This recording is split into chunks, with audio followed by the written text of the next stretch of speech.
matière hypothécaire, comme dans d'autres domaines, les années se suivent et se ressemblent pas forcément. On a eu en 24 mois quand même 2 changements de perception importants au niveau du marché immobilier. Et ça montre tout l'intérêt qu'il y a à suivre le marché immobilier, à suivre l'évolution des prix de manière constante, avec une méthodologie qui reste la même d'année en année. C'est toute la raison pour laquelle on produit depuis 8 ans maintenant une étude sur le marché immobilier neuchâtelois pour donner aux acteurs de l'immobilier du canton un outil supplémentaire, un moyen supplémentaire pour prendre des meilleures décisions d'investissement.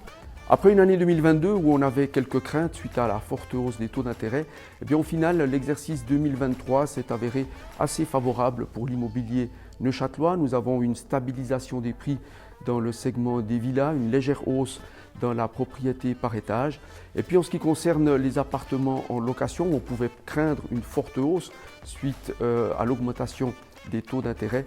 Nous conservons encore un niveau qui est tout à fait acceptable. Avec des perspectives de baisse des taux d'intérêt sur ces prochains mois, la résidence à usage propre offre quelques opportunités, notamment dans le segment de la propriété par étage. Les habitations en location devraient également voir les prix augmenter de par une augmentation prévue de la démographie et des objets qui sont proposés toujours de meilleure qualité. Donc des opportunités existent encore sur le marché neuchâtelois dans certaines régions, notamment le Val de Travers, les régions du Loc ou la Chaux-de-Fonds, où les prix restent encore tout à fait abordables.